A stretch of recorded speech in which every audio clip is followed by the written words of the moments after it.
Order, order. Welcome to the Treasury Select Committee on Tuesday the 2nd of December 2025.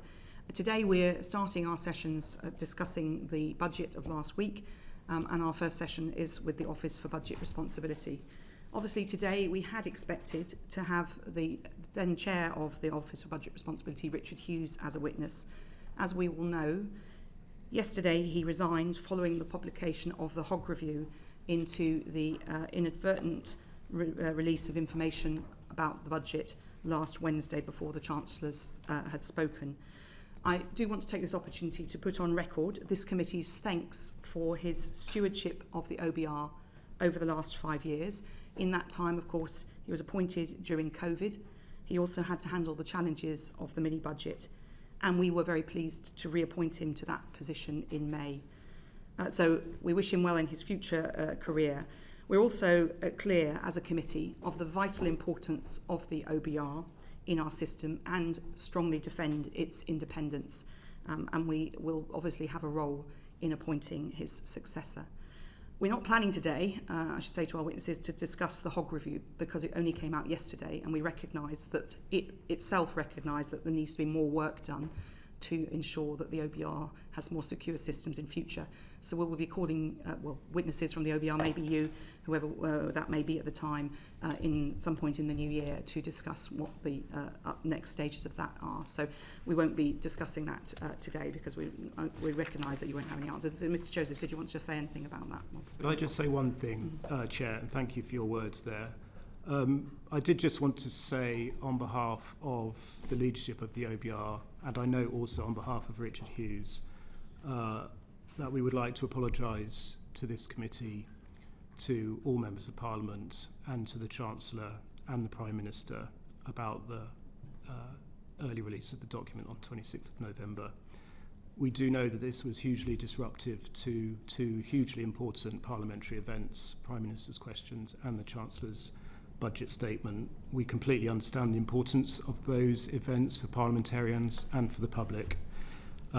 We also really understand the work and the care that goes in across government from the Chancellor down into the presentation of the budget statement.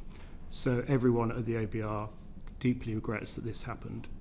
As you say, you have the report of the investigation into this, into what happened and how we can make sure it never happens again. And we would also like to thank Baroness Hogg, Dame Susan Rice, Professor Kieran Martin and the whole team for producing that report. And you can just be clear that David and I are fully committed to implementing all of the recommendations in the report to ensure this never happens again. Thank you very much for that, Mr Joseph. So I think we'd expect nothing less, and we do want to get into the detail of how you secure your information in future, but recognise that you won't have had the chance to have enacted anything in that report, which itself recognised more work needed to be done. I'd like to welcome then our witnesses from the OBR today. We have, you've just heard from Tom Josephs, who's a member of the Budget Responsibility Committee, and we have also Professor David Miles, who's a member of the Budget Responsibility Committee. So thank you very much for coming. I just wanted to start, if I may, with the letter that you wrote to this committee, which was mentioned in the forecast documents last Wednesday, and which we received on Friday. So how unusual was this budget process this time around, including the information that came into the public domain, and when? Professor Miles. I think we felt that there was a need in that letter to set the record straight on the process by which the forecasts were created at the OBR, in particular to remove some misconceptions about them that we saw circulating in the media. We know that this committee has a strong, legitimate interest in our processes and how they're done, and so you deserve to know things. And we were planning to wait until immediately after the budget to release the letter that came to you. The reason it came late was that, as we all now know, there was an unfortunate incident, early access by some parties to our document, and so we were spending most of the immediate aftermath of the budget dealing with that, trying to set up the panel to investigate it, and therefore the letter didn't come to you until slightly later than that. I think it might have appeared to some reading the media that the OBR came under certain pressure and may have acceded to that pressure on several things. For example, moving the window that we use to assess market expectations of interest rates in a direction which might have been helpful to the government. There was some speculation over that. I think there was some speculation that we had somehow helpfully come up with some extra money, some funds fallen down the back of the sofa, so to speak, at the last minute. I think there was also a view that the OBR's forecasts were wildly fluctuating in the process, both leading up to the pre-measures forecast and perhaps after it as well, and that had made the budget process more chaotic than it otherwise would have been. And so we were keen to set the record straight on some of those things. Some of it is very straightforward. For example, the window that we chose to use to set market expectations of interest rates, which has quite a significant impact on the assessment of where debt interest costs are going into the future, had been decided on, I believe, back in July. So there was no sense in which that was shifted at the last minute to try to find a window that might be particularly helpful. I think it was also important to set out that in the lead up to the final pre-measures forecast, which went to the Chancellor right at the end of October, there hadn't been wild fluctuations in our assessment of the outlook. They had gradually got a little bit more favourable in the sense that the margin, or the headroom as people call it, looked like it dipped from slightly negative to ever so slightly positive. But there were no wild fluctuations in those things. We've seen that obviously in the letter on the table, which I should say, of course, that information is in the EFO every year anyway, most of it. What was new in the letter that you sent us, just so people are clear? Yes, what was new in the letter, it's a matter of record in the EFO, as you're well aware, Chair, that we show what the pre-measures estimate of the so-called headroom is. What I'm saying is some of this information was not new, it's just put quite together in the letter. Quite so. What was new was just to show the preliminary forecasts that led up to that number. 1 and 2. Correct. Which had improved by relatively small amounts as we went through the rather long iterative process of producing the forecast in the lead up to that October 31st number, that there were no wild fluctuations there. In fact, they were by the standards. Really, it was 1 and 2 that small. were the new bits, right? Okay, can I just, I've also got some quick fire questions, Sure. if I may. So, did you or anyone on the Budget Responsibility Committee complain to the Treasury about any leaks of information?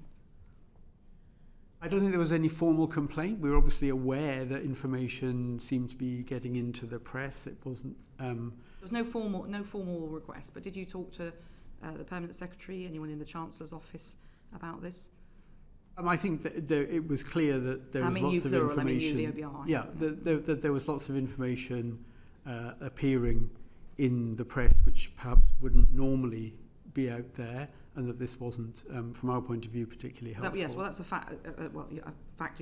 You say that. But did anyone from the OBR raise it? I think it was clear that we didn't find this helpful. We made that clear. Okay. Can you tell us who you raised it with? The OBR raised it with Treasury officials. You'll appreciate that we have regular meetings during the process of producing. And when did you start raising those concerns? I think certainly during the lead up to the pre-measures forecast, when there was speculation, some of these misconceptions, as I've described them, were appearing in the press, and we made it clear that they were not helpful, and that we weren't in a position, of course, to put them right. And what response did you get when you raised these concerns? I think there was a recognition that this wasn't terribly helpful as well. This is all very genteel. So you raised concerns generally with the Treasury? With Treasury officials, I should say. These meetings. So did you suspect then maybe where the leaks were coming from? It was very hard to say. I mean, are you aware that Treasury officials tried to do anything to put the word out to stop future leaks? I don't have any direct evidence of that. Okay. And when did you then decide to pull together the information and include the information about rounds 1 and 2 in a letter to the Treasury Select Committee? Because obviously this would have been published, or the EFO was published sometime before the budget. or finalise the text would have been finalised. So you mean the letter that decide to write the letter? Yeah, yes. Yeah. I think from memory, we started producing a draft. Richard produced a draft. We looked at it and commented on it quite soon before the budget. Maybe, I mean, it could have been in the final week or two. Okay, so not long before the EFO was, because the hard copy would have been published presumably 3 or 4 days before the budget itself. Yeah, I mean, very close to the budget and itself. When did you talk to the Treasury about publishing the letter? Because it's very clear the letter that this is agreed with the Treasury, that this letter Yes, the letter was agreed with the Treasury, or the Treasury agreed that we should release the letter. Keen to do so in a way that didn't set a precedent, that this would now happen routinely, that we would show many different rounds of forecasts, that we would not do that in general, but it was in the context of misconceptions that were out there, which was unusual and we hope will not happen again. So who at the Treasury agreed with the OBR that this letter should be published? I mean, my impression was Richard obviously was dealing directly with people in the Treasury about that. I think it certainly went to senior officials in the Treasury. As far as the permanent secretary, or yeah, John Josephs is nodding. Yeah, I believe so. Yeah, Richard talked about it with the permanent secretary. Okay. And did any members of the Budget Responsibility Committee or the committee as a whole consider commenting or correcting any information in the public domain in the run-up to the budget? You sort of touched on that. You said you can't comment, but did you consider breaking that normal practice? No. For the record, the witnesses are shaking their heads. And did the OBR undertake any leak inquiry in your own organisation to ensure that any of the leaks about the budget had not come from within the OBR? We made it very clear to everybody in the OBR right from the outset, and repeated it throughout the whole process, that we do not leak information about the budget process. And I don't think there's any evidence at all that happened. So you're absolutely confident it didn't come from you. You've talked about the concerns about the public debate in the run-up to the budget in general. Are you particularly concerned? I mean, some of this is market sensitive. There are issues about obviously a lot of politics swirling around. What were your major concerns about the information going into the public domain? I think that there were, as I said earlier, described as misconceptions. One, that the OBR itself was a source of difficulty by our forecast gyrating enormously in short periods of time, which, I mean, had it happened, would have made it a much more difficult process than it was. It was always going to be a difficult budget. That would have made it more difficult. I think we were particularly keen to make it clear that the specific decision on the window for the interest rates was not under pressure to somehow pick a particular period that was advantageous when gilt yields might have been unusually low. Dame Harriet. Yes, thank you very much for clarifying some of this. And it seems to me that the most damaging moment in this whole period was the evening of the 13th of November and the morning of the 14th of November, because the gilt market moved very dramatically when it first heard the information about the fact that there might be some positive news in the Office for Budget Responsibility forecast that was not just the productivity issue. And so it's helpful that you've clarified that the window wasn't during that period, but are you concerned that during the period until the Treasury clarified that there was some positive changes to the Office for Budget Responsibility forecast to the markets on the morning of the 14th of November, that there was a false market in gilt prices in the run-up to that moment? I think our concern was that there seemed to be a misconception that there'd somehow been some bad news. Now, I don't know quite where that... some good news, rather. And I'm not sure where that came from. I mean, it didn't exist.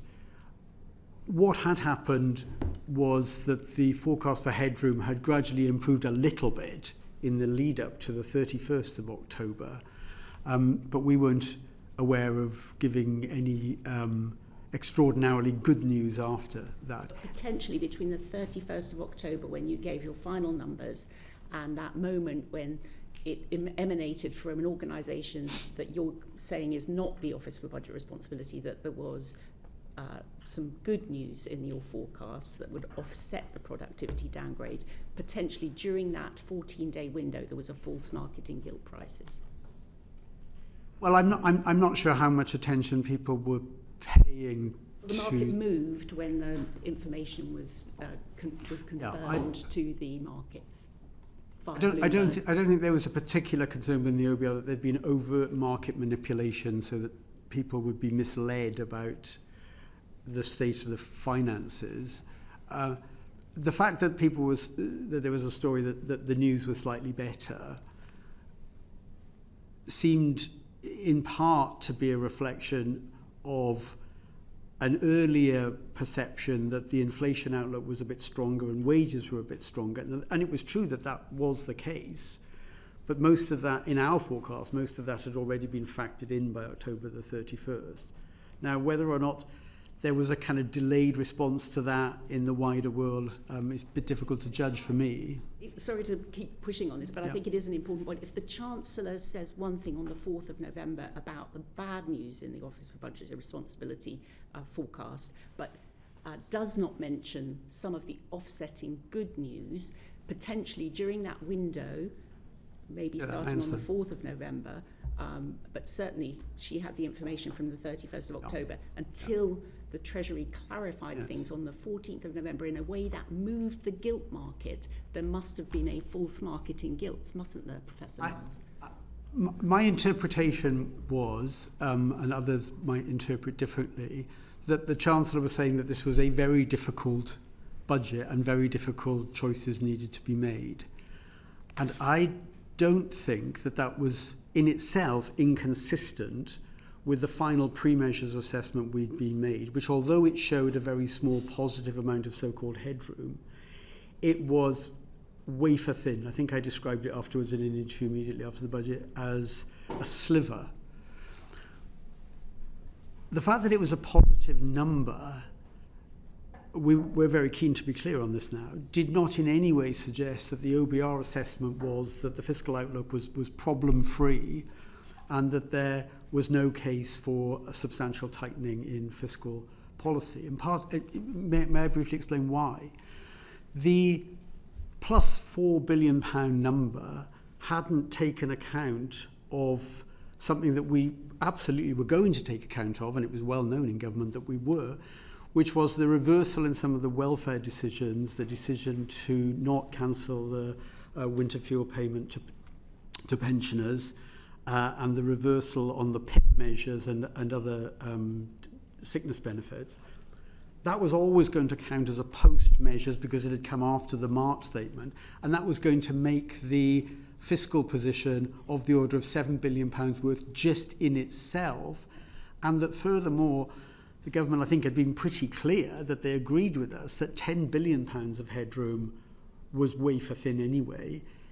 Since it was inevitable that that would turn other things equal into a negative number, and that was known on the 31st when they got the pre-measures forecast, if the government had decided that it wanted to build up the headroom to a much larger number, even than the 10 billion, it was clear from our numbers that that would mean, other things equal, that they had to find through a fiscal tightening of the order of £20 billion or more fiscal tightening. My point, Professor Miles, if I may, for the last question, between the time when we were told by the Chancellor of the bad news and the moment on the 14th of November when the Treasury had to clarify to the gilt market because they reacted so badly that there was good news in the Office for Budget Responsibility forecasts, the impression that was created was a false one, wasn't it? Well, it's certainly true that there wasn't any immediately good bit of news in that particular window. Yes, it was I don't think it was misleading for the, if I may, my own view, I don't think it was misleading for the Chancellor to say that the fiscal position was very challenging at the beginning of that week. Whether a message was then put out to say, well, it's less challenging by the end of the week, I don't know, and I don't know where that message would have come from. It certainly didn't reflect anything that was news from the OBR being fed into the government. Are you saying that the Treasury briefing, that good news received from the OBR, had driven the decision to reverse income tax, a proposed income tax. I honestly couldn't tell you what drove that decision. Bobby Dean, please. Thank you, Chair. I think the critical piece of information everyone focused on in your letter was that final pre-measures estimate and the date that it was released. Yep. And you've helpfully clarified to the Chair already that that's actually published in EFO every time. Yes, correct. Correct.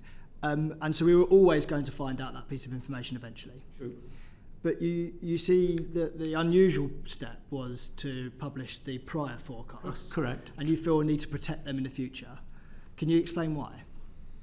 Because I don't think it's helpful for the wider world to be, being fed information week by week, which is happening as we iterate toward a forecast. But at the publication of the EFO, you already tell us the dates. The EFO will always tell you the date, and it will give you the number pre-measures. But to provide a kind of running commentary on all the steps that get you there, which do move around, isn't particularly helpful. The reason why I think it was felt helpful to show those particular numbers on this occasion was there seemed to us to be a misconception that the OBR was in some sense adding to the difficulties of this budget by its own forecast fluctuating by enormous amounts almost from one week to the next, and that didn't happen. Could you explain to us why they might fluctuate between events? Oh, I mean, they might fluctuate as a result of, for example, an enormous increase in oil prices, a collapse in equity prices, a announcement of an enormous increase in tariffs on the UK. So there's all kinds of economic shocks that can come, almost in the space of a few days, that it's perfectly right that we then take notice of and update. So I want to know why it's not right for our committee after the event, not running commentary throughout the process, not to have that information to hand going forward. Do you mean in real time? No, I mean on the publication of the EFO, you already published the dates of the. Yes, so I see what you mean. You could have the figures that sit by the, with explanations about why it went up and down in your forecast. Why can't we have that? I mean, it could be that that's a sensible way to go. I mean, we're not. But all I'm saying really is that we weren't setting a precedent and saying that that's how things should be. Fortunately, I think you might have set a precedent. I can see Tom Joseph's coming in. Maybe just to add, particularly on the fiscal forecast, to explain the way that the process works. It is always essentially a very iterative process.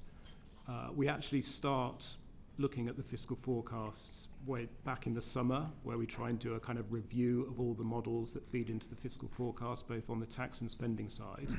And there are hundreds of different models that are run by HMRC and by analysts in government departments on the fiscal forecast.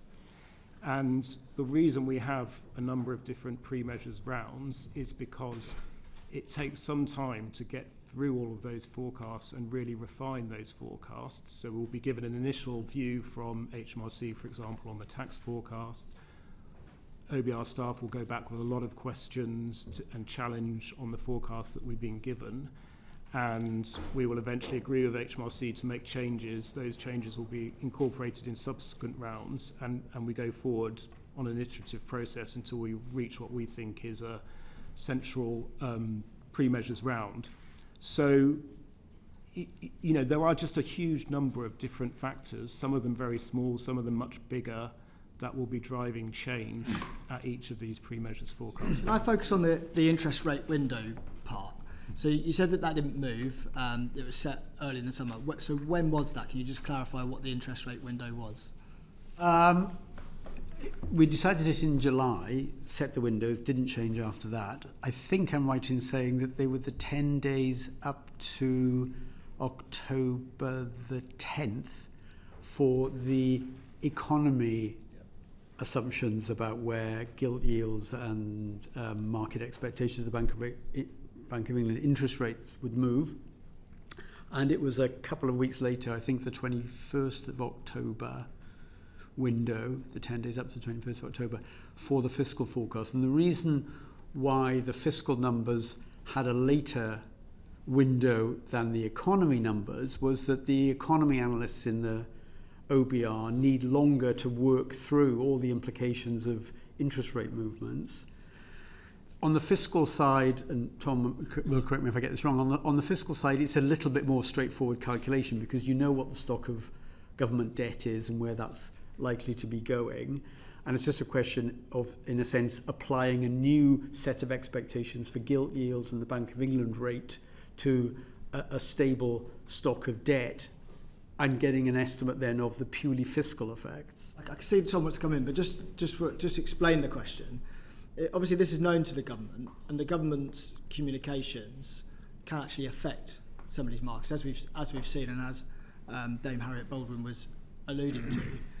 Do you fear that at any point during the cycle that the government communications could end up affecting the end OBR figures? Well, they'd have had to be very clever and work out, what kind of information to give on which particular days to try and manipulate the yields in a particular direction.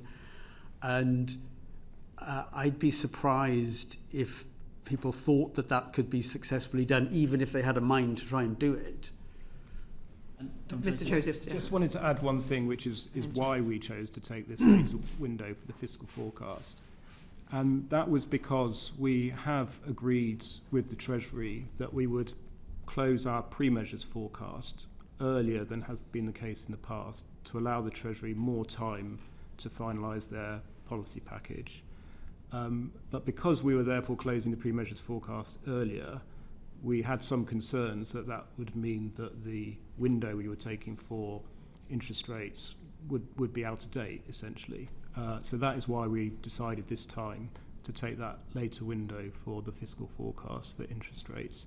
As David said, we agreed that early in the process. We communicated it to the Treasury in September. So it could have gone either way, if you like. At this event, it turned out to be slightly favourable to the Treasury, but that was obviously not necessarily going to be the case. Final question, if I may. Professor Miles, you spoke about how the news story broke that there'd been some change to the OBR forecast, and it was around about the time that it was widely reported that the income tax rate proposal had been dropped. Is the real reasons for the letter that you as an institution felt like you were being used as a political tool in the discussion?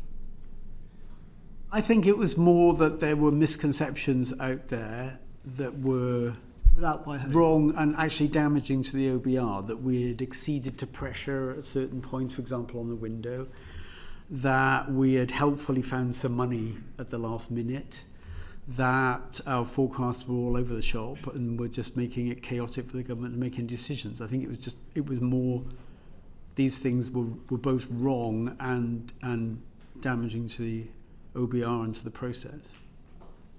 Thank you very much. John Glenn, MP.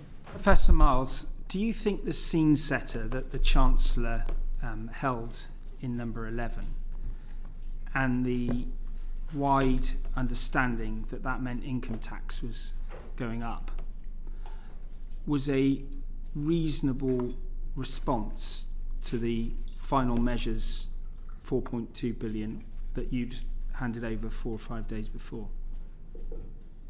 I think the 4.2 billion number, a positive number, so that the central guess as to where the margin would be 4 years down the road was by a tiny margin, just the right side of zero, was actually not a number, at the risk of repeating myself, was not a number that we in the OBR in any way wanted to be interpreted as this is very, very good news. There is no hole to fill, as people were saying. Do you think it was sufficiently bad news to justify the way it was presented on the 4th of November? Well, I think it posed a significant fiscal challenge to a government that wanted to increase the headroom. And I think it was pretty clear. That wasn't the justification given on that occasion, was it? Well, I can't remember the Chancellor's words. I think she didn't talk about headroom, did she? Well, I think the message was more, but the Chancellor will speak for herself, of course. I thought the message was more, this is a very challenging fiscal position. And all I am saying is that a number that was plus 4 billion in the pre-measures forecast is not inconsistent with the statement the sentiment that this is a very challenging fiscal position. Because in order to get from there, given that it was going to go from +4 to something like -3, definitely, because we already knew that we had to take into account the reversals that had happened on winter fuel payments and PIP. It was definitely going to go from +4 to -3, just holding everything else constant. But there's a difference, surely. I mean, I understand your characterisation of the bits that were missed out of the 4.2 billion. Yeah. But there's a big difference, surely, between saying we need to have some headroom to make up some extra headroom because 10 was too thin, and increasing taxes by 26 billion for many welfare measures. Well, I think the arithmetic. I'm not in a position to speculate on what message was the government was trying to get across and how that might have changed. I can just talk you through the arithmetic. I mean, if you start out with +3, you know it's going to go to -4. Sorry, +4 goes to -3. Yeah. And you said, how much do you then need in fiscal tightening to get back to the 10 billion which had been there in March? You need 13 billion pounds of fiscal tightening.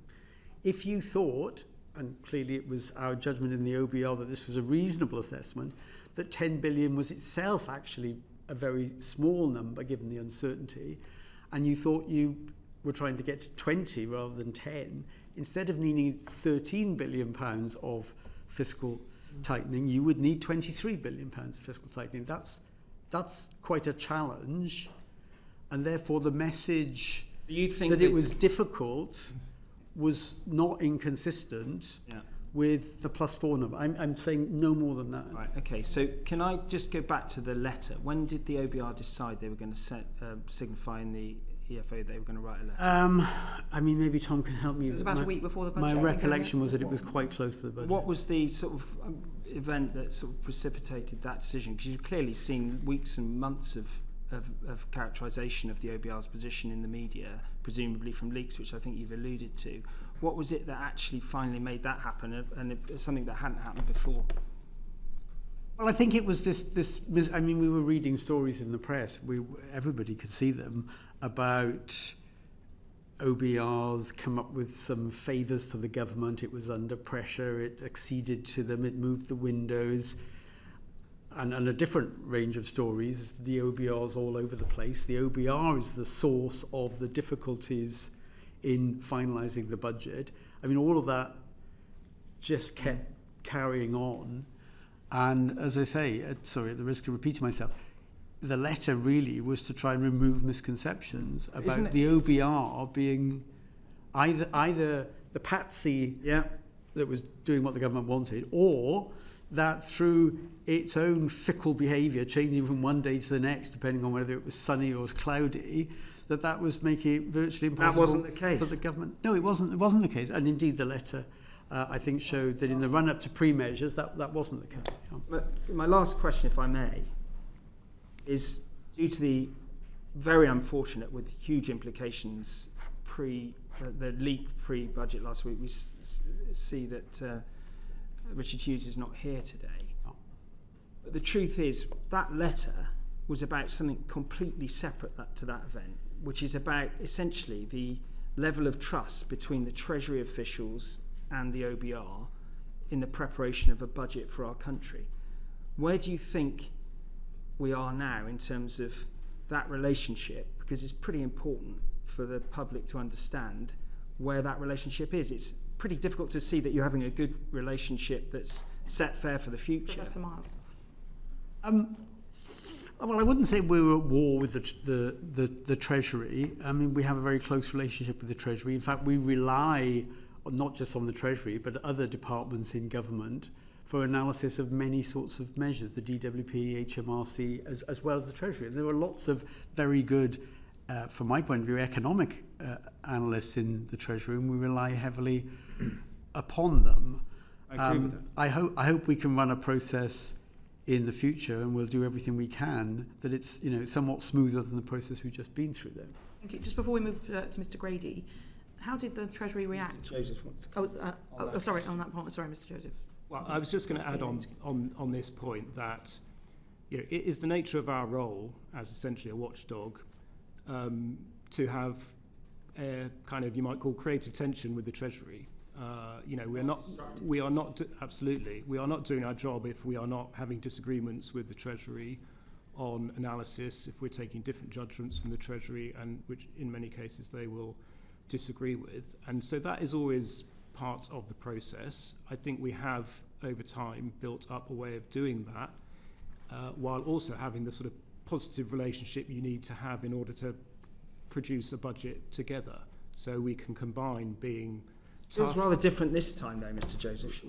I think we combine being tough in the messages we give and not pulling our punches with being able to work with the Treasury constructively. And, you know, we will be very much looking to do that in the future. Can I just ask, about, just find on the letter before I pass to Mr John Grady, how did the Treasury act when they heard you were sending the letter? So you talked to them about it, and it's clear in the letter that you had discussed it with them. So, yeah, we discussed it with them, and as it says in the letter, they did agree that it should be sent. Were they cock a hoop about that? Or? Well, you'll have to ask them about that. I think. Okay. You know, they agreed to send it. Do you have to do any sort of deal that you didn't go out publicly during the process, or would you have even considered going out publicly during the process? I mean, absolutely not. No okay. deals. Thank you. That's just for clarity. Thank you, John Grady MP. Professor Miles, you've explained that the leaks and endless speculation about this budget, which seems to have been a lot greater than any budget I remember, is not helpful, and you've focused, I think, in particular on confidence in the process and confidence in the OBR, with different, you know, views being cast on the OBR. But there's a real world out there of businesses and consumers who also have to deal with this endless speculation. What, you know, quickly, because we need to move on from leaks, quickly, this endless speculation, leaks, all the rest of it, is that damaging to the economy and damaging to businesses and consumers, as an economist? Well, I think uncertainty generally is not helpful for most economic decisions. People will postpone decisions. They may decide to hold off on investments, and removing uncertainty on the whole is a good thing. Of course, it was inevitable, given the date of the budget was where it was, that uncertainty would last for some months in the lead up to that. That was almost inevitable. But it may well have been exacerbated by leaks which, you know, some days seem to be suggesting one thing and the next day something different. And I don't think that kind of helped. So it would damage growth, all other things being equal, even in a small sense?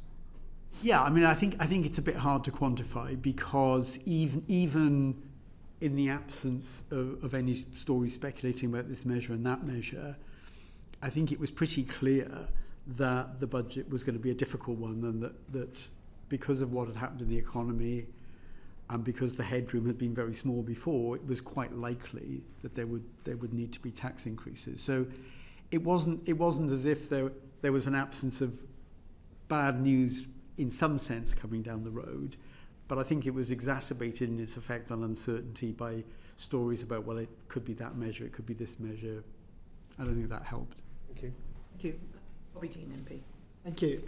So in the previous budgetary process in the spring, we obviously had the late adjustment to welfare policy scoring, and it seems to have prompted a change this time round with the movement towards one assessment of the performance against fiscal rules with two forecasts. Can you explain to me what the impact of this decision will be?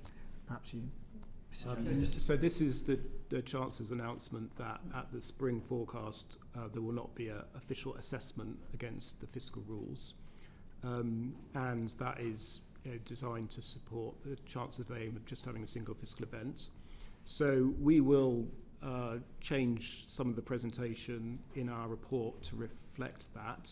We will continue to very transparently produce a full economic and fiscal forecast over 5 years, which will include forecasts for all of the fiscal aggregates, and that will include those aggregates that the government currently targets in its fiscal rules. But we will not produce a formal assessment, if you like, a sort of yes or no as to whether the government is achieving its fiscal rules, and will therefore make some changes in the presentation of the current chapter in the report which is basically focused on that question of whether the government... Will you come to that figure internally but not publish it? Well, so we will publish, as I say, all of the information on the public finances, including forecasts for... My question is, will you determine the figure but just not put it in the EFO this time? Well, the number for the current balance will be in the EFO, the number for public sector net financial liabilities. So the two measures will both be in the book, but there will not be a formal assessment of whether or not the government is meeting this targets. But the numbers will be there. So ordinarily, as you know, the Treasury Committee has the OBR and we have economists in before we have the chancellor in. Will the economists be able to tell us the answer? Yeah. Yes. Yes. So in reality, you're not making a formal assessment, but we're still going to have that assessment. The speculation will remain the same. The reaction to that figure will probably remain the same. Well, the numbers will be there. I think what we will try and do in the report is provide some more context, because we'll have a bit more space and time to be able to do that, to explain some of the kind of uncertainties around those numbers and some of the risks ahead of the autumn budget, which is when the formal assessment of the rules will take place. I think the idea here, which is actually a sort of model that is followed in many countries actually, is that the spring forecast would be more of a kind of preliminary view, set the grounds for the government to think about its policy settings ahead of the autumn budget when they make their final policy decisions and the formal assessment against the rules is made. So I think we would aim to use the spring forecast document to try and provide more of that context, risks, uncertainties ahead of the autumn. So I understand the sentiment. I know that the IMF kind of made recommendations to this effect and they want to sort of de-emphasise the concept of headroom in public debate. But I guess the reality is, if they're seen to be off track and there is no repair made in that spring statement, the market's going to react accordingly, aren't they? Well, as I say, the numbers will be there, and it will be for the government. The government has said it will not respond, I think, unless there are exceptional circumstances, I think is the language they've used. But as I say, I mean, this is not an unusual way to run a fiscal calendar and a fiscal process. It is very similar to the approach that is used in many countries around the world, where you have a sort of single main fiscal event where policy is changed and a preliminary forecast ahead of that. Yeah, just to say, to quote back Richard Hughes, former OBR chair, what he told the Treasury Select Committee in July, he said that moving to a single annual forecast would make us one of the least fiscally transparent countries in Europe. So do you think the fact that there's still two forecasts but the lack of formal thing means that statement doesn't hold true now? So, yeah, Richard was talking there about a proposal to just have one forecast a year, which would be a big reduction in transparency, and I mean that would be very different from nearly every other country around the world which has two full forecasts every year. But that, I mean, that is not the proposal that the Chancellor has made. Just a final thing from the IMF report, they said in July 2025 that one of the strategies that you could take is to have proactive communication to manage market expectations, continue to telegraph and explain policy changes. Do you think that the government listened to that particular element this time around, and that was the reason behind a lot of the information getting to the newspapers early? I mean, you'd have to ask the government about their communication strategy. That's not for me. Definitely swerve, Mr Joseph. Dame Harriet. But further to that exact question, given the revealed preference that we've seen during this budget process of the Treasury wishing to spin various different aspects of the economic and fiscal information they're getting from the Office for Budget Responsibility, does this change to one forecast not make the markets much more vulnerable to being manipulated with spin from the Treasury in the meantime? I mean, I don't really see why that would be the case. I mean, this is not, I say, the government's communication strategy is not a matter for us. We are just focused on producing the reports that we are required to produce under the legislation, and we will obviously abide by the change that the government is making. Thank you. Yuan Yang MP. Thank you very much, Chair, and thank you for coming before us this morning. Mr Josephs, I wanted to go back to a point that you've both touched on very briefly in terms of the fluctuations between rounds of forecasts. Yep. And from my reading, the change between round 1 and round 3, so all the pre-measures rounds, is about 6.7 billion. Am I right in calculating that between the first and the third round? That's right. Do you have a sense of whether that's large or small compared to previous round 1 to round 3 fluctuations? I think these are generally rather small changes compared to some of the fluctuations you see between forecast rounds.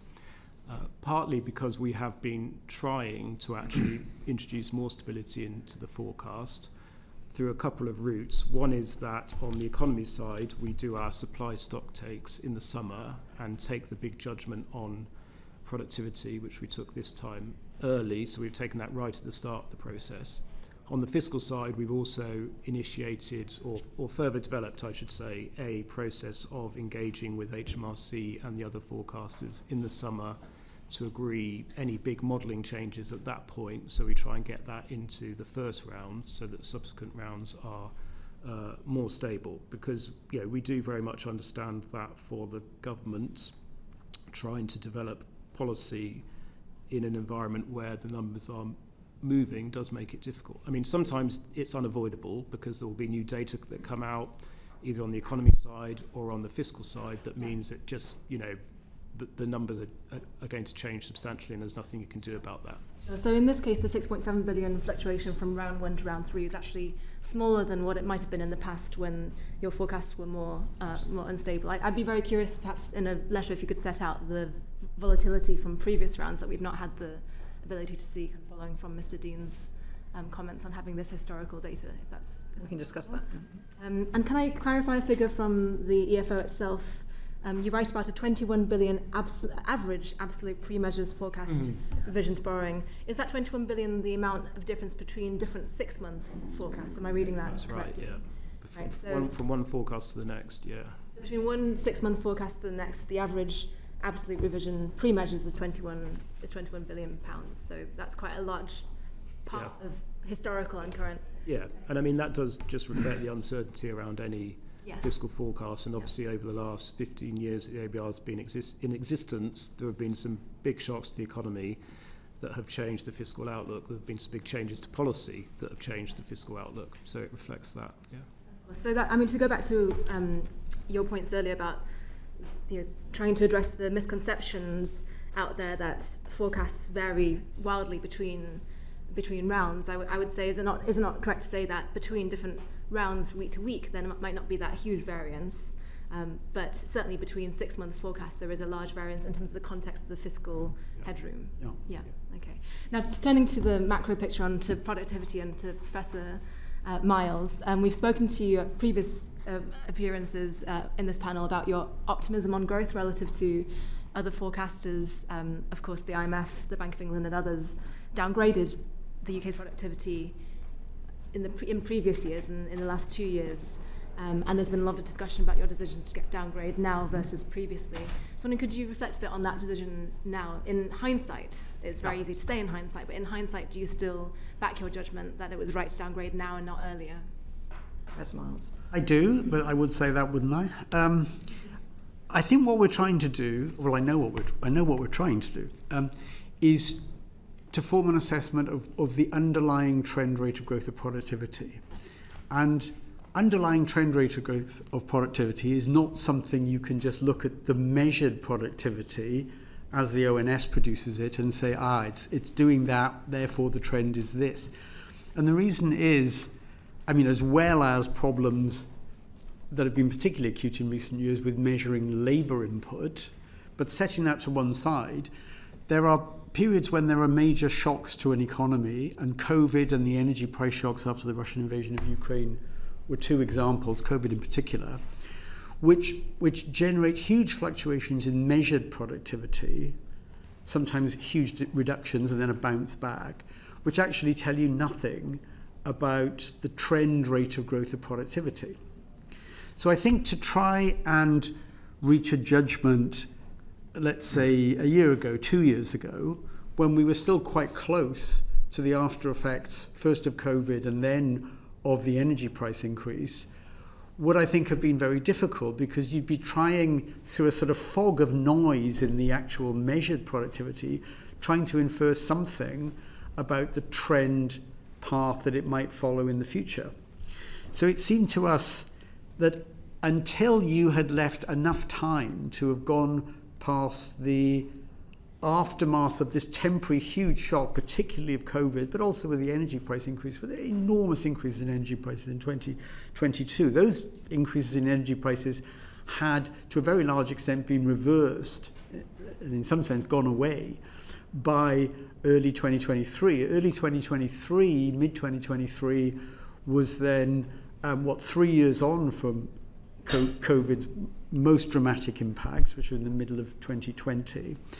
And so the view we took was that really, in order to not be influenced in the wrong direction by the aftermath of these big shocks, you have to wait for some of the dust on that to settle. By the middle of this year, 2025, we'd had about 2 years of what I would think of as data on productivity, which was unlikely to be seriously affected by those earlier shocks, and from which you could then make a judgment about whether there was going to be a bounce back to a upward sloping trajectory or not. And it turned out that, although different measures showed different things, none of the measures of productivity growth over the last 2 years or so, sadly, showed much higher productivity growth than they had in earlier periods after the financial crisis. And that, amongst some other things which I can describe in a moment, led to the view that we had been too optimistic in thinking that we would get a bounce back from those big shocks. In the lead up to those shocks, COVID in particular, in the period between about 2015 and 2019, productivity growth did seem to be rising a bit. And it looked like it might be on a trajectory that would get back to what was our immediate pre-COVID estimate of trend productivity growth. But that didn't seem to be showing up in the 2 years when, as I say, the dust had settled after COVID and the energy price shock. That's a long-winded explanation as to why I think we would have been jumping the gun and a bit too trigger-happy to reach this judgment, let's say, in 2023 or 2024. Thank you. Sure. And I appreciate there's something to be said for letting the dust settle. Yeah. How was this decision made institutionally? Was there a discussion, for example, among, I think you have around a dozen, is that right, economists working in the OBR? Was that a discussion? Was there a discussion on the committee between the three members of the committee? Yes, absolutely. So to cut a long story short, I mean, we had 3 or 4 very good OBR economists working on pretty much nothing but this, looking at a range of different evidence from long periods back in history, from the most recent period, thinking about the effects of AI and how that might boost productivity in the future, trying to factor in the more recent negative impacts of tariffs on the UK and in general sort of deglobalization amongst trade across the world. We also drew on thoughts from, we have an advisory panel which is made up of academic economists, city economists, the leading think tanks, the IFS, the National Institute, and research institutes and the Resolution Foundation, all of whom have done very good work on productivity. We also had quite detailed discussions with Treasury economists who had themselves done very good work on productivity. And I mean, I had one-to-one conversations with probably 2 of the real experts on UK productivity, one of whom was John Ranrinen, who was sitting in the Treasury, the other, one of my colleagues from Imperial College, Jonathan Haskell. So that process proceeded, from the spring right through to the summer, and we sort of reached our preliminary judgment in the August, which actually then subsequently didn't change on what we were going to do. So you have many conversations with both your 3 or 4 internal economists as well as all the external economists you mentioned, and having spent a lot of time among academic economists, I know that we're prone to disagree about many things. Yeah. Ultimately, institutionally, is it down to you to make that decision? And it's you alone, as opposed to any other member of the Budget Responsibility Committee? Well, I take the lead on economic analysis, so it was perhaps likely that my colleagues would look to me to reach my own judgment first, but then to assess whether or not they agreed with it or thought it was still too optimistic, had become too pessimistic. So I think it was a decision of the Budget Responsibility Committee, but given that it was about an economic issue, and my role is to be, in some sense, the lead on economic issues, they kind of, I suppose I got a bit more weight than the others in the decision. But ultimately, it was a collective decision of the three of us, now two of us. Does it tend to be on the committee that, for example, Mr Josephs being the fiscal go-to gets the say over fiscal issues, that you get the say over macro issues? You kind of each keep to your own I wouldn't areas, say... Sorry, I'm sorry to cut across. Apologies. I wouldn't say, you get to say in the sense that, this is my judgment. I'm not interested in what you other two think, and Tom doesn't do that on the fiscal side. Tom knows much more about the fiscal issues and the complexities of the UK accounting for government spending here and what's on and off balance sheet. So I listen to him with interest and I learn a lot. Maybe he learns a bit about economics from me. I'm not sure that's true, actually.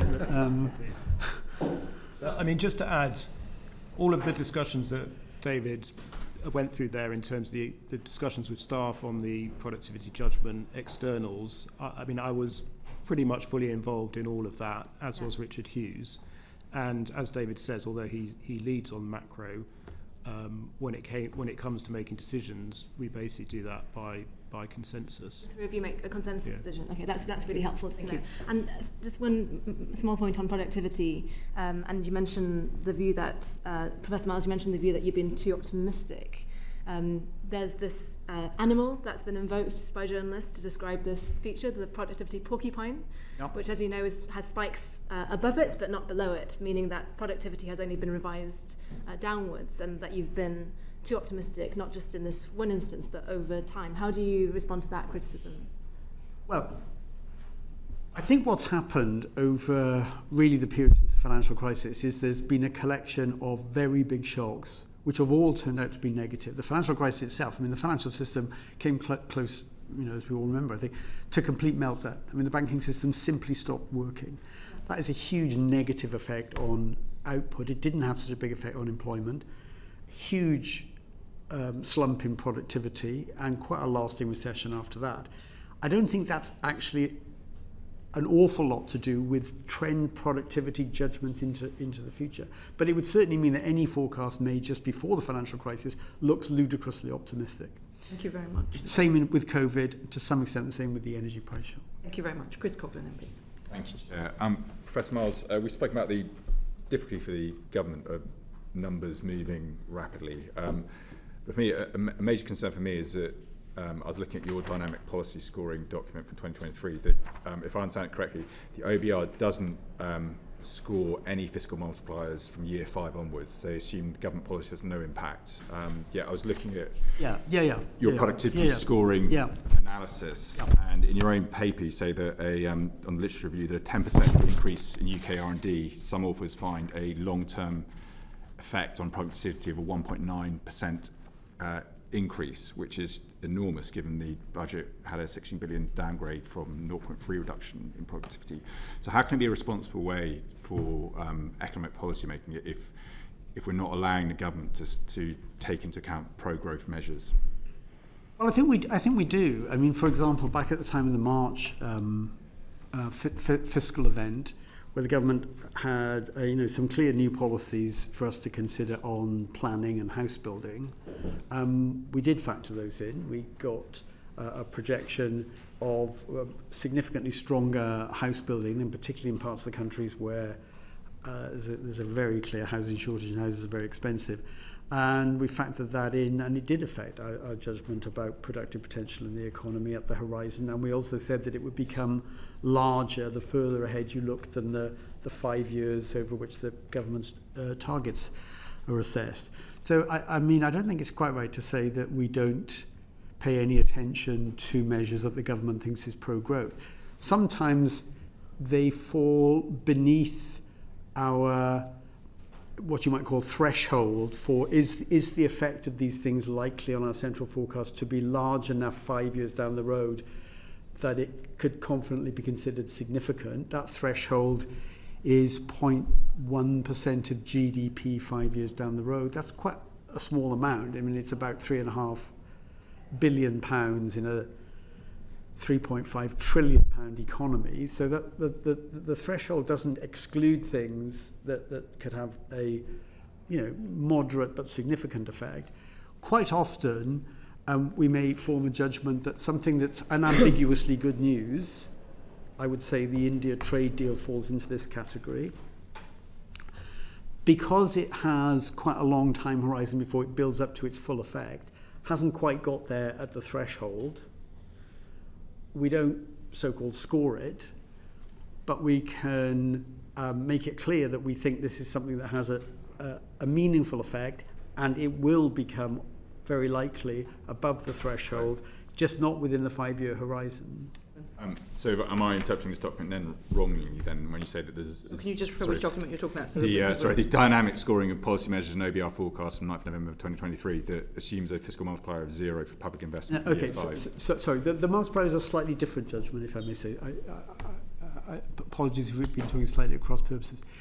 The multiplier judgment is in a sense an old style Keynesian thing. It's the government spends more on whatever. It doesn't matter. It doesn't have to be pro-growth measures. It just cuts taxes, gives people more money. That's a boost to demand in the short run, and our judgment is that boost to demand nearly always has a positive effect on output in the short run. It may have no impact on what we call the underlying potential productiveness of the economy. So what it does is it boosts demand, but it doesn't really have much effect on how much could be produced in the UK. And it may well take demand above what you might call equilibrium output and be sort of slightly marginally inflationary. Our assumption is that those effects can play out over 2 or 3 years, but ultimately the Bank of England's role in a sense is to control inflation, which generally means bringing back demand in the economy in line with productive potential. And something that just boosts demand in the immediate short term, we take the view that the Bank of England will adjust to that to bring the economy back to what you might call equilibrium, so that demand is in line with the supply potential of the economy. And that would mean that the Keynesian demand effects, not trivial in the short run, tend to fade away if you look down the road. Even though your own report here says that it has long-term effects. Well, it only has government policies can have long-term effects if they change in a permanent way the productive potential of the economy. And the house building stuff, I think, is in that category. I think the India trade deal is in that category. Thank you. Thank you. And in your analysis, does your productivity forecast still come down essentially to a top-down judgment based on past trends, like we've discussed in previous sessions? It certainly looks at past trends, actually quite long periods of history, like what happens after a big negative or positive shock in the UK. We draw upon that. I think it's also not just sort of backward-looking, because we've made this assessment of the potential impact of huge improvements in artificial intelligence, and also on the negative side, a much less favourable trade environment as a result of tariffs levied by the US than had looked likely if you go back to the beginning of this year. So it's both what can you learn from history and what things now look different from history, and can we take account of those, both positive and negative? Could you build is it possible to build a forward-looking bottom-up forecast of productivity? Because one of my concerns is that obviously these numbers have been so wrong over the last 15 years, that that's creating a large impact on negative impact on government policy making. No, I mean, you're right. It's a very, certainly when you look further down the road, it's a judgment that has significant impacts. I think it's also a judgment that you simply have to make, because you can't be agnostic about it and say we have no view on productivity. I mean, you need a number at least for the most plausible outcome, about which there are huge risks. And one of the reasons why we've done some scenarios in the report we put out would be to answer the question, well, what would happen if productivity actually stayed much less than our forecast for the long run at about the average since the financial crisis? And the answer is that would be bad for GDP and it would make the fiscal situation much worse. Or we've downgraded our productivity forecast at exactly the wrong time, and we're about to see a period of the next 10, 20 years when productivity growth goes back to what it was in the 50 years up to the financial crisis, in which case things will be dramatically better than we think. And you announced a new approach to scoring supply-side effect policies.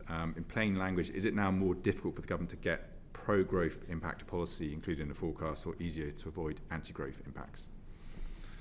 I think we've set this threshold.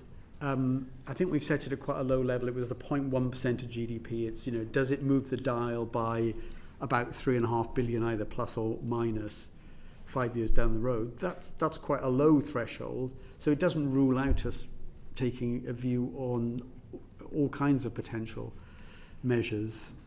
Can I just add on that? Mr. Joseph. I mean, it's symmetric. So I think, going to your question, it would apply to both policies that are positive for growth and policies that are negative for growth.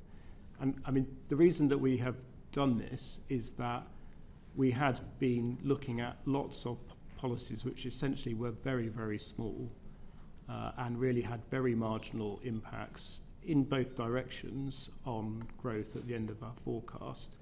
And we found ourselves making, essentially very small and uncertain adjustments to what is already a very uncertain view of productivity in 5 years' time.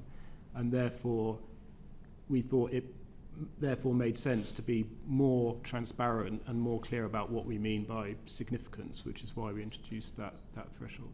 Thank you very much. Bobby Dean, MP. Thank you, Chair. The panel's already explained how the pre-measures forecast of 4 billion being the surplus isn't necessarily positive news for the country, but it could have been much worse if it wasn't for the growth in labour income.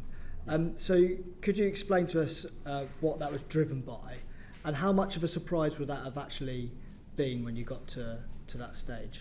I'll talk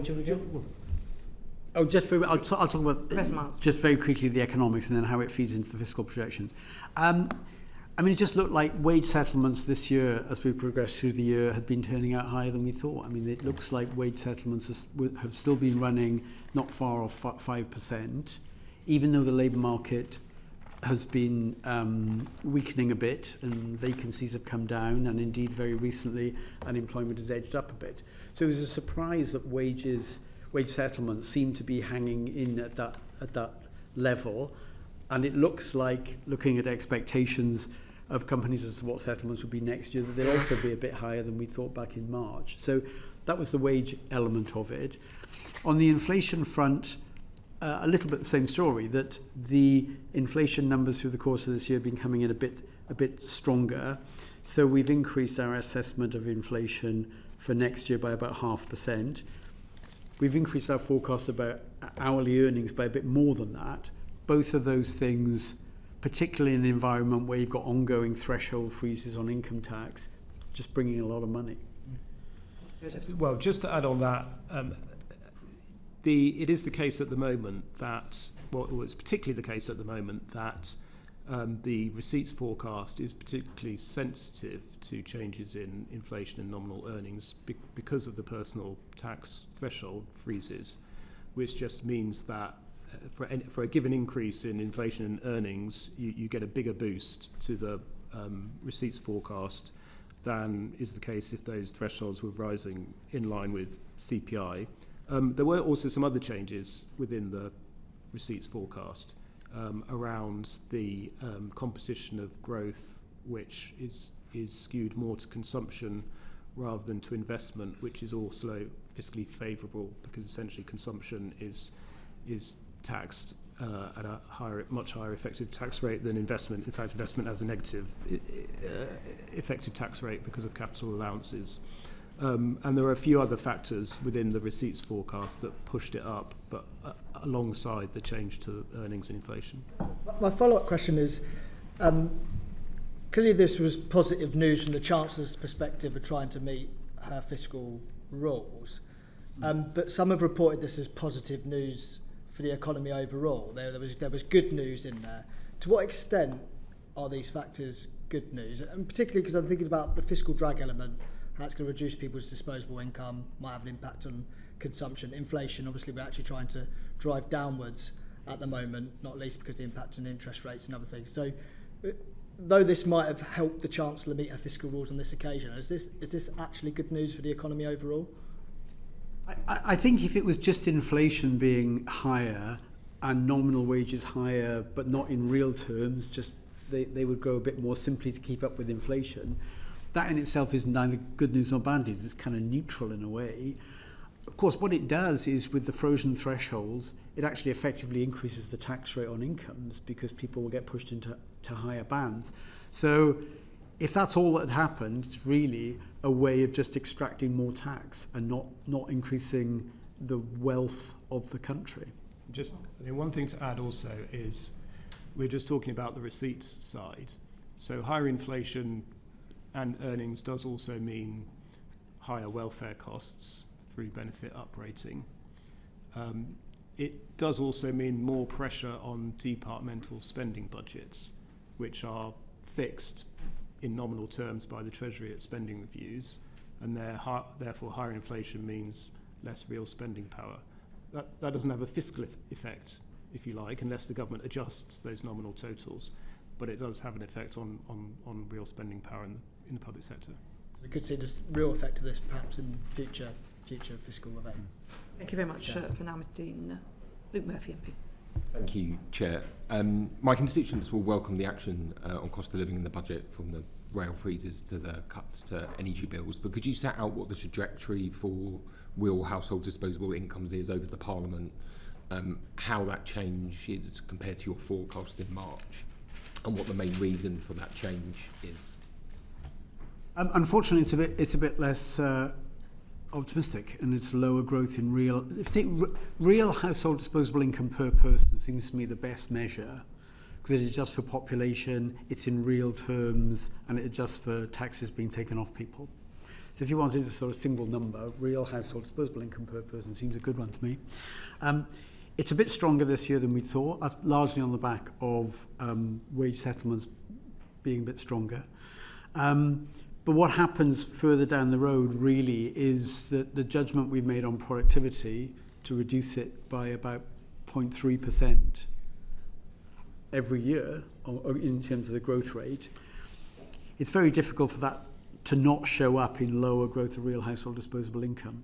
And so looking beyond this year, the growth in real household disposable income is around about 0.3 of 1%. Now, in the longer term history of the UK, certainly over the last 100 years, that's a very low number. But I think it's almost inevitable when, first of all, there's a significant fiscal tightening, and secondly, a judgment that we made, a difficult judgment, that the rate of growth of real productive potential in the economy is a bit lower. Just on the measure, the RHDI, is it the most accurate measure of living standard? I ask because it includes imputed rents, it's gross of housing costs. Yeah, wouldn't a measure net of housing costs be more accurate? The imputed rents thing can seem a bit weird. That why would you? I think just anyone watching, just do you want to explain what imputed rents are? Yes, sorry, I'm sorry. We all know, but imputed rents is the valuation placed on the services that people get from owning their own home and, in a sense, not having to pay rent. In one sense, that is a real source of income, that if people just decided, you'd pay rent to your neighbour and they'd pay rent to you, that would show up as rent and that would be income and it would show up in GDP. So just because people own their house doesn't mean that the services they get are any different. So the idea, which I think has some merit to it economically, is that you count the so-called imputed income that people get from the rental services of a house, and the only reason they don't pay rent on it is they actually own it themselves. Including housing costs? Why would you include housing costs in it? Isn't a measure that doesn't that exclude? No, I don't think housing costs would. Yeah, I'm not quite sure that there's an obvious offset there. I mean, the real income from imputed income is a real thing. So, for example, if interest rates went up and people had to pay more on their mortgage, I mean, in some sense, that's a transfer. If you think about a bank or a building society that's getting deposits from UK households, interest rates go up. It's kind of a transfer from those who've got a mortgage to those who've got savings in the bank. That's distributional, but it doesn't affect the average level of real income in the country. So I think that's more a distributional thing. But I think your question is more subtle than that. But I need to think about it. Maybe we could follow up.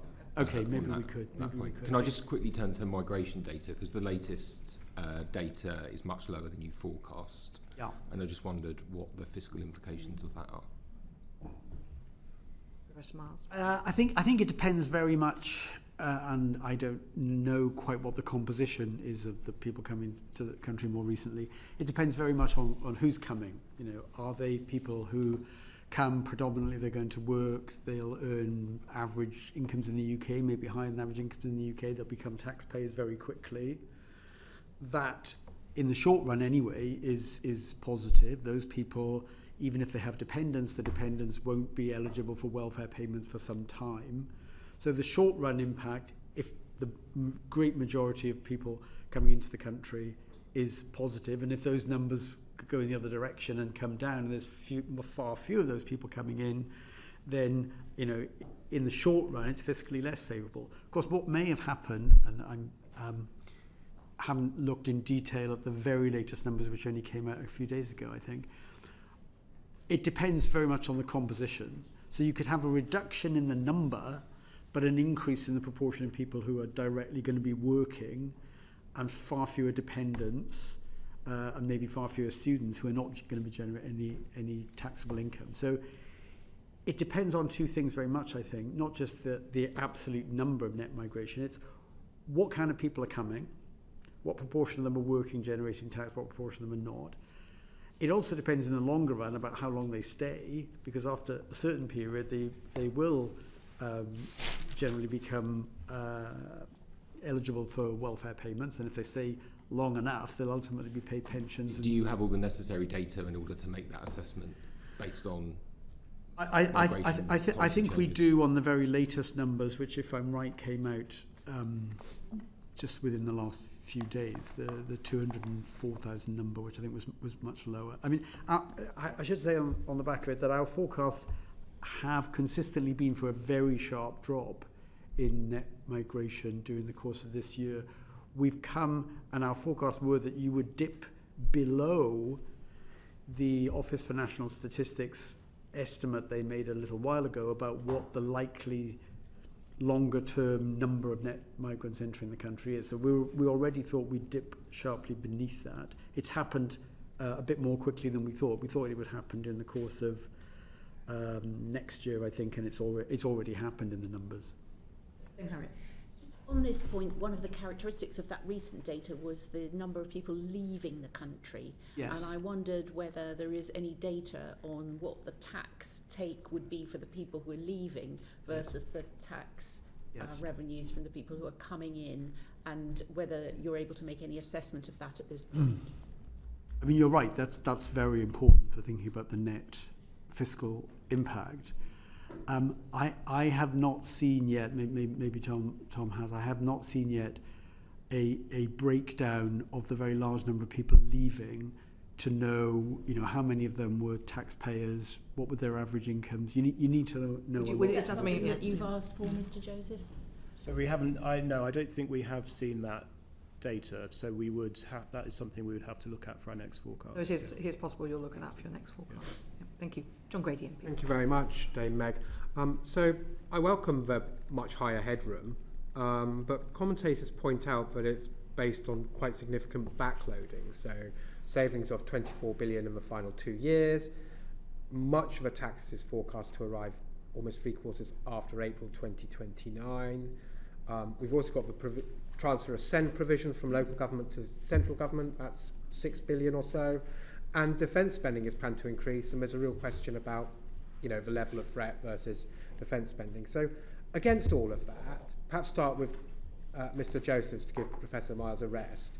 How confident are you that the target of a balanced budget on current account will be achieved in 29-30? Yeah, thank you. So, I mean, a few points there. So, I mean, in terms of the target itself, as you say, the Chancellor's increased the headroom against that target quite significantly compared to the past. So 22 billion is almost double what it was in the past, and as we were discussing earlier, it's kind of roughly equal to our the average change in our forecast from event to event. You know, it is important to underline that is a central forecast, so the risks are in both directions, both upside and downside risks. It is also the case, as you say, that the decisions in this budget have meant that the consolidation is more backloaded than was the case in the past. So policy decisions in this budget actually increase borrowing in the short term and only decrease borrowing right at the end, and therefore the kind of profile for the fall in borrowing and the fall in current budget has been pushed back. And yeah, there are a number of significant risks around that, a number of which we discuss in the report. You've mentioned a couple on public spending, and there is the commitment on defence. That commitment the government has actually funded in the spending review period through a reduction in the development budget, but the ambition to go even further beyond the spending review period and meet the 3.5% target in the 2030s is clearly a significant pressure. We estimate that reaching that target in today's money is about 35 billion. But I mean, that is further off. I think that's 2035 by memory. You also mentioned the send pressure, which is a very significant one, more in the medium term. And the government has said, so that's spending on special education needs and disabilities, which has built up to become a very big pressure on local authority spending. And the government has said that from 2028-29, they will essentially fund all of that spending from within central government's expenditure. But they haven't at the current time explained how that will be funded within the current envelope, so we've flagged that as a risk. Just reflecting on the OBR since it came into being, in fact we've had several elections. The latest we can have an election is mid-August 2029, so you know, that year, the year before it is when one would expect an election. So all this is backloaded into years of higher political risk. So against that background, coming back to my original question, perhaps for Professor Miles this time, given we've got an election, in your experience, do governments cut expenditure and raise taxes in election years? I'm sure they don't want to.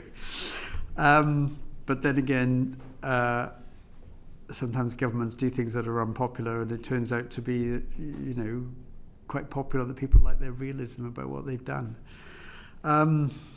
Are you confident? I mean, are you confident, Professor Miles?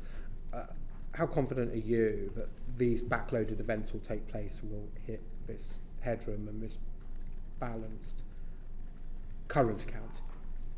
Well, I think it depends on how determined the government is to stick to the plans to try and you're both doing very well at not target. Giving me much by way of confidence. Maybe it's a question we can ask. So I can come back to someone else. But just maybe last question.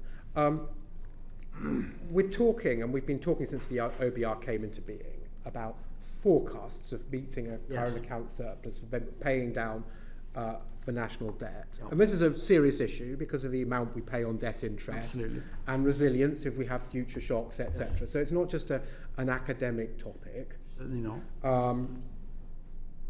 But we never actually seem to repay any debt. It seems to get bigger all the time. So we talk about forecasts. Are we reaching a point where we need to move beyond forecasts and actually we just need to start seeing actual repayments and debts rather than forecasting the future. I mean, you're right that for many years now, the trajectory of government debt has been up and up and up. Yeah.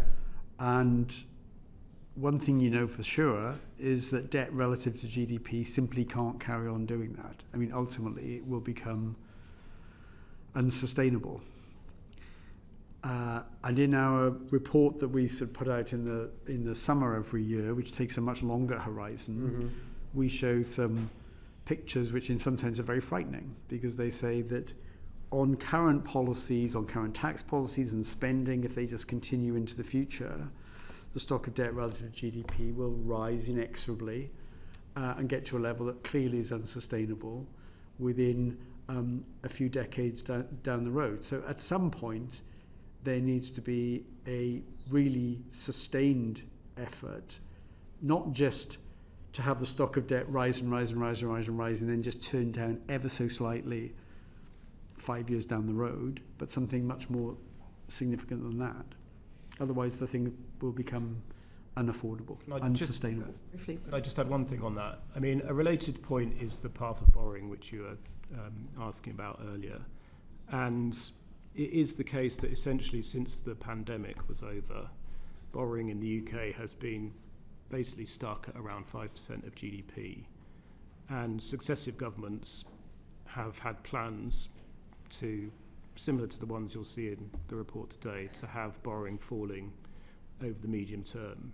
And that has not happened. Borrowing has remained about 5% of GDP, with the implications for debt that David's talking about. I mean, that's been a combination of kind of shocks or bad news on the economy coming along, but also changes in government plans. But I think, you raise a very important point here about the actual position of the public finances now, rather than always focusing on what's happening in the forecast. Thank you very much, Mr. Bailey. Chris Coughlin, MP. Thank you, Chair. Mr. Joseph, you state in the EFO that the government will reduce SEND funding by 2.2 billion in 29-30.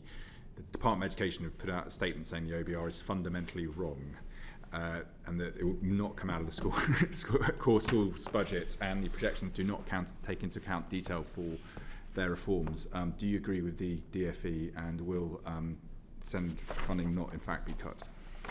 So a couple of things on that. I mean, one is that we have to produce our forecast based on announced government policy, and the government has not announced a plan for reforming SEND at the current time. Their intention is to do that, I understand, in the new year, but there were no details that would have allowed us to score anything in this report. What they have announced is that this very, very large pressure, £6 billion we estimate, will be moved from the local authority sector into central government sector. They did not set out how that would be funded, and that is in a year when there are other significant pressures on the existing spending review envelope, including from inflation, as I was talking about earlier, but also other areas of spending pressure. And it's also a year where the government has actually decided to try and reduce overall spending a bit compared to the past. So, it is clearly a risk. And as a result, we decided we always have an assumption on the amount by which we think departments will underspend their allocations. And on the basis of these pressures, including SEND, we decided to take that down to 0, which is, I think, the first time we've ever done that. On the point that the Department for Education is making, we have a duty in legislation to set out risks to the fiscal forecast. The government had not told us in that year how they were going to fund this, where any offsetting savings came from, and therefore, in order to illustrate the scale of risk and pressure this created, we illustrated the implications for mainstream school spending if, and there is an if there, it was all in the Department for Education's budget. Thank you very much. But you scored it on the schools, the schools budgets as well. Did you? Well, we don't produce a bottom-up department by department forecast. We didn't make a bottom-up assumption on that, because the government just told us it would be absorbed within overall government spending. It didn't tell us how it would fund it. So what we did was provide an illustration of the risk and pressure. It was only an illustration. So I think as the government had put in the red book something about that it would come from across government spending. Yeah, but because but they did, we have to illustrate risks, and so we chose to do it, which I think is reasonable, by illustrating the impact it would have on the school's budget. Thank you very much for making that clear. John Bin MP. Can I ask you about efficiencies in government? It seems to me that the budget highlighted an additional 4.9 billion of efficiencies, building on what we had in the spending review, which was, I think, 14 billion of efficiencies. Can you tell us about your sort of confidence level in achievement of those? It's easy to project us an extra 2% in NHS productivity, for example, but how credible are they based on what is actually attained? It seems often people assert that to make up the numbers, but then it doesn't happen. Yeah, so I mean, we have not built into our projections of public spending a sort of assumption in our numbers on the difference that those efficiency targets will make. Essentially, as you know, we take the government's overall plans that it sets at spending reviews for departments. What we do, as I've been explaining, is make an assessment of the risk that we think there is within those envelopes, and we, on the basis of that, adjust these underspend assumptions that I'm talking about, but we also try and illustrate in the book where there are risks and pressures beyond that. And I think, you know, it's certainly the case that there are a number of new pressures that have come in to departmental spending since the spending review allocations were made, and that is why, as I said, we've reduced these underspend assumptions, not just in that final year that I was talking about, but actually across the whole of the spending review period. And you know, that it does mean that if the government wants to achieve those plans, these efficiency plans will need to play a really important part in that. I say we've not made a sort of detailed assessment of those efficiency plans ourselves. But if you're talking about a 16% increase in back office, reduction in back office costs in the civil service by 4 years' time, that's quite an ambitious number to aim for. I mean, it is the case, obviously, that in the past, governments have been able to reduce departmental spending, most notably in the 2010s, and at that time, a big part of that was efficiency savings. So, yeah, there is evidence that it can be done, but it's certainly always challenging. Thank you. Yes, thank you. I think I have many stories about challenges that could be. I wanted to move on now to Bobby Dean, MP. Thank you, Chair. One of the risks of the fiscal forecast that you've highlighted in the report is about the potential for a correction in the global stock market. We're hearing news this morning that UK pension funds are starting to dump US equities. There's a general sort of fear that we might have an AI bubble. I just wondered if you could talk us through those risks, and in particular how it might impact the government's fiscal mandate. Those risks certainly exist, and I think we did two different scenarios, one in which there's a really substantial adjustment. I think it was 35% fall in equity prices. That's right across the world, so it includes UK stocks. The other was, if you will, a shock that emanates from somewhere else, but there's a sort of smaller knock-on effect in the UK. That was sort of motivated by the idea. So, and in that one, 35% in the rest of the world, but only 15% in the UK. And that was because on a lot of different measures, UK stocks just look less overvalued than they do in a lot of other countries, particularly the US. And the scale of that is very, very marked at the moment. So the US, one measure of valuation is what are the price of stocks relative to the earnings of companies, a so-called PE ratio. That's not far off twice as high in the US as it is in the UK. So it seems sensible to say, well, there could be an adjustment in the world. It's probably going to be bigger in the most overvalued markets. The UK is definitely not in the overvalued markets in the world, but you couldn't plausibly think that a very big sell-off in the global market wouldn't have any impact on the UK. So we do both of those. We don't try and identify what it is that causes this. Obviously, the thing that you highlight is very much in the minds of many people, that some sort of tech stocks, IT stocks, call them what you will, look like they're very stretched in terms of valuations and people getting nervous about that. So it could be that, but we're not specific. And we just then try and trace through what it does to both the economy, but also through direct links to government revenue and impacts, for example, on the valuation of the stocks held by local authority pension schemes, which then has an impact on one of the fiscal measures, which is public sector net financial liability. So a big fall in value of stocks, given that they are big holders, those local authority pension funds, big holders of stocks, that's going to flow straight through to that measure, public sector net financial liabilities. And the impacts are big. I mean, just on the current balance, I think it's a deterioration by about 16 billion or so. I mean, that's as much as our estimated impact from the productivity downgrade on the current balance if you got 35% off equities all over the world. It's a little bit better if it's the rest of the world has a big hit, we have a smaller hit. It's not 16 billion off, it's 9 billion off. So do you want to add something on the fiscal stuff? Thank you, Mr Dean. Thank you. We obviously the gambling taxes were changed in the budget. I'd be interested to know how you score those, because obviously there's an awful lot of behavioural changes, and we had from the gambling industry a suggestion that people would be pushed, for example, to the black market, so they still gamble, or equally there's a possibility of a shift of type of gambling if taxes are put on some. So how do you go about scoring that, and what were the any particular messages you've got? Yes, thank you. So this was quite a complicated measure to cost, and there are a number of assumptions in there on behaviours. And the changes create quite a number of different rates across different forms. It is. So there's across different forms of gambling, which we also had to consider the impact of that on behaviour. I mean, essentially the main behaviours that we assumed, and this was based on studies that HMRC has done in the past, but also updated looking at international examples of where gambling tax has changed recently, of which there are quite a few examples, is, I mean, I guess the big one is that operators will pass on a lot of the cost of the tax increase to their customers, and that would lead to a reduction in demand, which reduces the yield from the measure by a reasonable amount.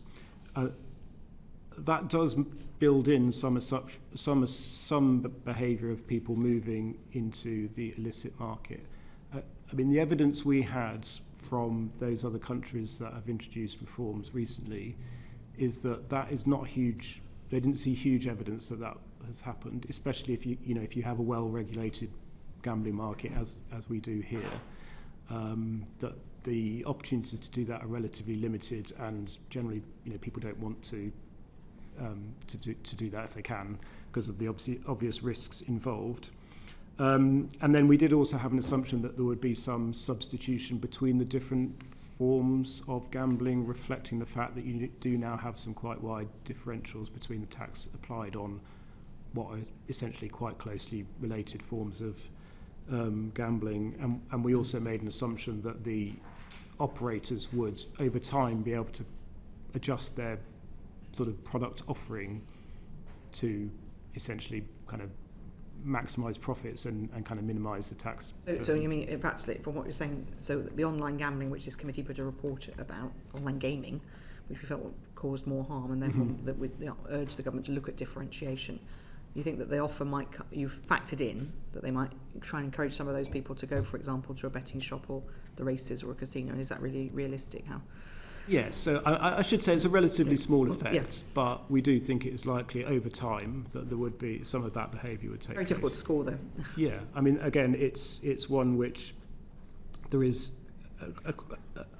a big amount of uncertainty basically about that behavioural response, but I do think it is one where HMRC have actually done some really, really detailed work, both using their own analysis from the past, but also, as I say, taking account of international evidence. Well, we'll maybe raise it with them when they're in front of us in January. Thank you very much indeed, Mr Josephs. Luke Murphy, MP. There were new taxes to electric vehicles applied in the budget. I wonder if you could just set out what the scope of these taxes are to, or tax more specifically, to plug the fiscal gap created by reduction in fuel duty revenue. Yeah, so we've got some analysis of that in the report. We have for a long time flagged in our long-term risks report the big risk to government revenues from the loss of fuel duty over time as the government shifts to meet its climate change objectives through the electrification. And so we do some analysis of the offset that the new EV charge will create.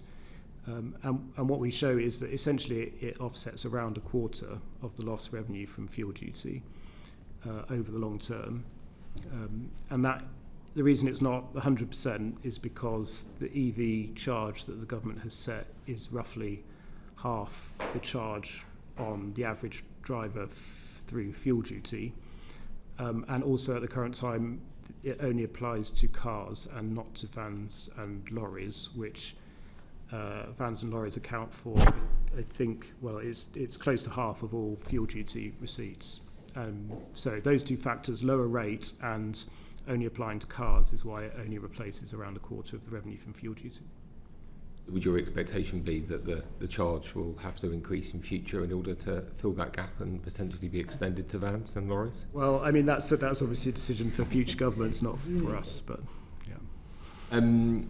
You predict a kind of reduction in EV car sales of around just over 400, well, nearly 450,000 as a result of the measure, which is offset, I think, by other government policies to kind of increase sales. I just wonder whether that reduction in sales could be bigger than envisaged. How confident are you around the modelling of the impact of the policy change? Well, again, it's quite an uncertain behavioural response, and there are quite a lot of moving parts there. There's the actual new charge on electric vehicles and the impact that has on purchasing decisions on electric vehicles.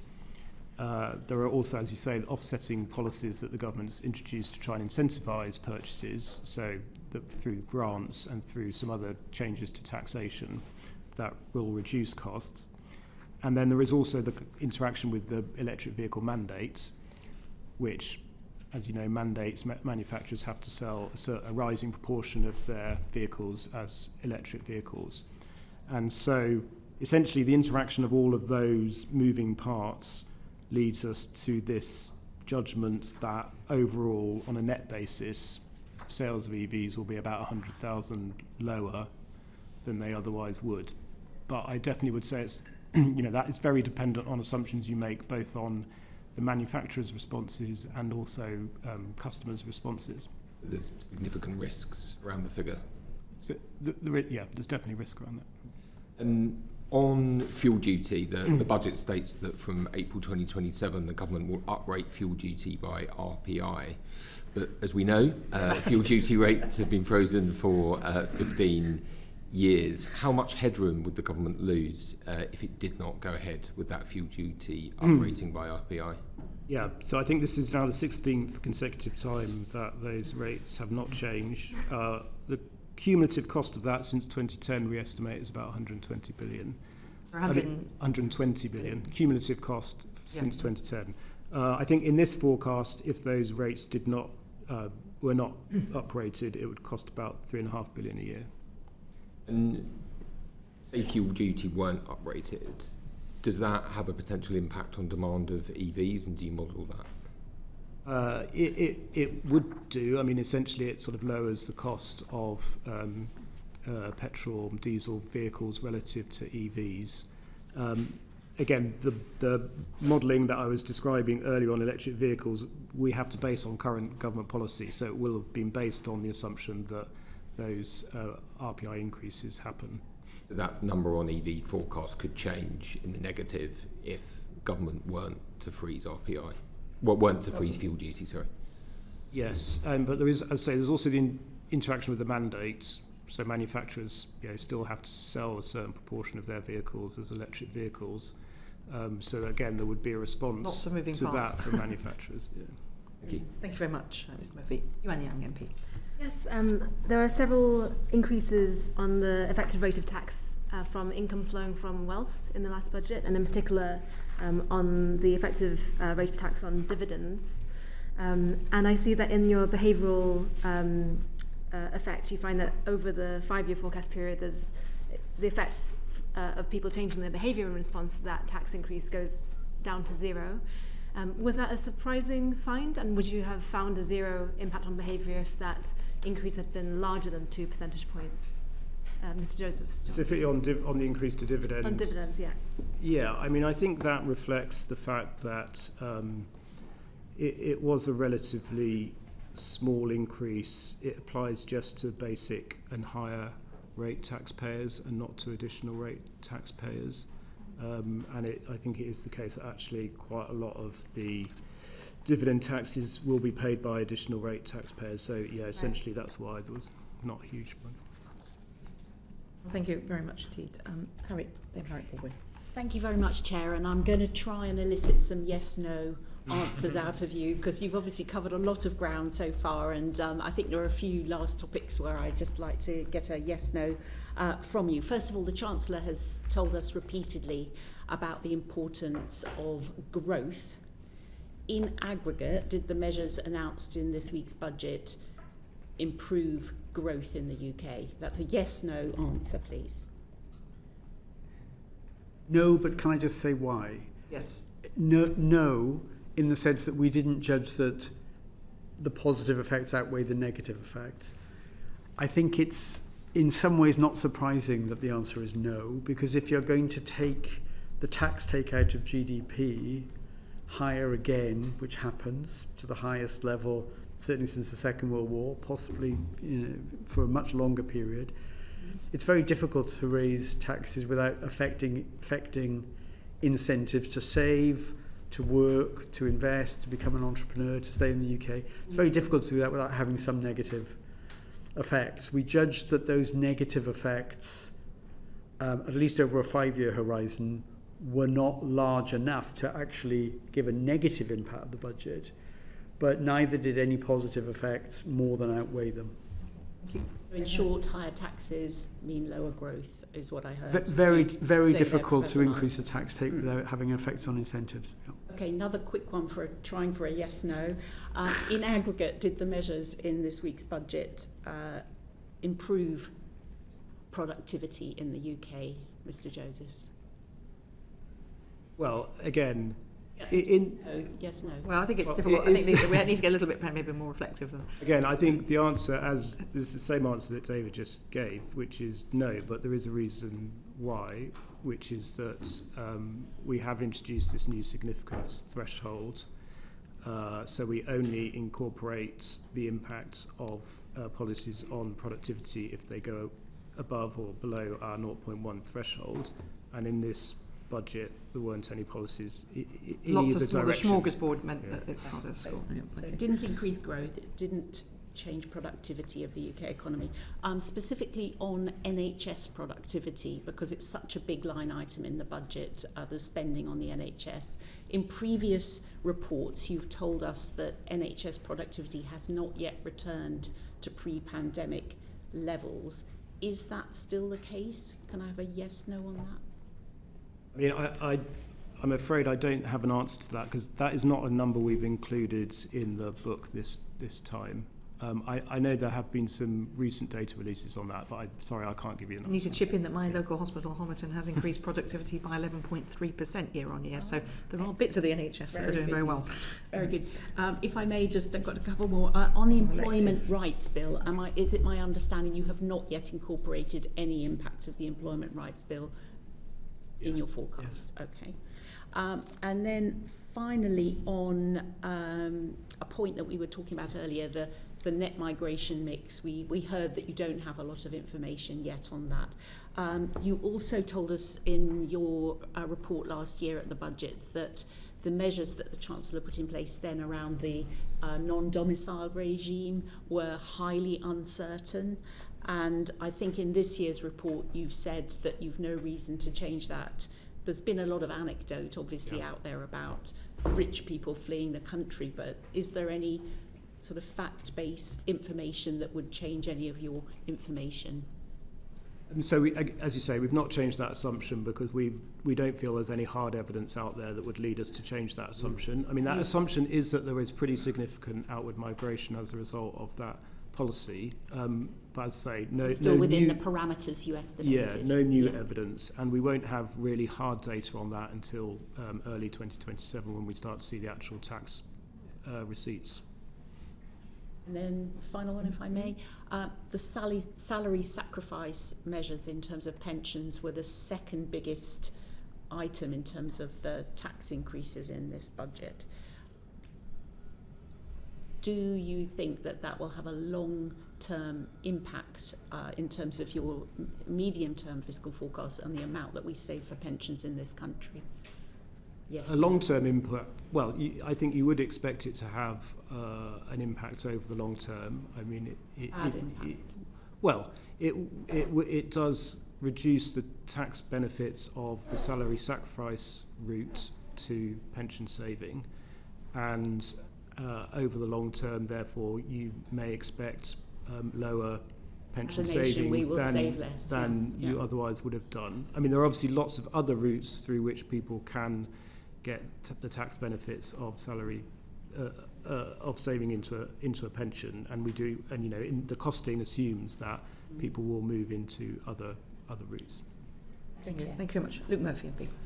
Thank you, Chair. I just had a question about the significance threshold on policies. I just wondered, do you only ever assess what the government puts in front of you, or do you have a kind of a basket of measures, as it were, that you, or a range of different types of policy that you publish that you could show makes the biggest difference in terms of growth enhancing measures? How does that process work? We only consider policies that the government has announced as final policy decisions, and I mean that's something that's set by our legislation. We're not permitted to look at alternative policies. I would say one point here is that I think one of the issues we have faced when undertaking these sort of exercises of incorporating the impact of government policy is how can we be assured that we are being given a sort of full picture of the various changes in government policy that might have an impact on growth. And I think in particular that is an issue for us when it comes to departmental spending policy and regulatory policy. On tax and welfare rate changes, essentially fiscal events bring everything together, so we can be very confident we're looking at all tax and benefit rate changes. When it comes to departmental spending, for example, we might be told by the government that a department is introducing a new spending policy that's going to have a positive impact on growth. It is very difficult for us to look through everything else that department is doing and judge whether other things that department might be doing might be having a offsetting effect on growth. So that's one of the reasons we've introduced this significance threshold, and we've also been clearer on another one of our thresholds, which is we call additionality, which is essentially saying, can we be sure that this new policy is having an impact on growth which is clearly over and above previous government efforts and is not being offset by other policy changes. I appreciate you only assess the policies the government puts in front of you, but I guess to ask the question slightly differently, do you have a typology of policy measures that shows how you assess different types of policies with it in-house? And yes. Is that something that you we do. Is that something that you publish? We do, and we've published the published report, which basically shows how we approach different types of policy. Yeah. Thank you very much, John Glenn, MP. Can I just ask you on the employment rights bill? I mean, it was in ping pong immediately before the budget, but I suppose the U-turn on Wednesday on first day rights would vindicate your position on that. Yeah. So back in March, we said that this policy was the final. Picture on that policy was very uncertain because it had to go through a legislative process. There were a lot of amendments in play, and also quite a lot of the important details would only come in secondary legislation. We thought by the time of this forecast we'd have a clearer view. As it turned out, that was not the case. It was still going through this process, so we judged we were still not able to estimate the impact on growth, and as you say, there have been subsequent big changes. Yeah. I think it's clear. So in legislation, you can only deal with policies of the government, and the same really for legislation has to be finally pinned down. Well, we do score policies where the legislation is still going through Parliament, where it's in most cases is pretty clear what the final outcome is going to be. In this case, that was just not the case. So the number of amendments. A number of amendments, and also the fact that a lot of important details would come from the secondary legislation that followed the primary. There's a message for government, isn't it, about what to put on the face of a bill, and in secondary legislation, if you're in government, you always want it. In secondary legislation, if you're in opposition, you always want it on the face of the bill. But before we finish, I just want to ask a couple of quick questions. One of the we haven't talked much about gilts today, but we've seen the pattern of gilt trading here. But one big question is, why are the UK gilts rates consistently higher than in France, which has, far more debt than even we do? I think part of the reason is that UK gilts obviously are denominated in sterling and French government bonds in euros, and the euro is a clearly more widely held global currency than sterling.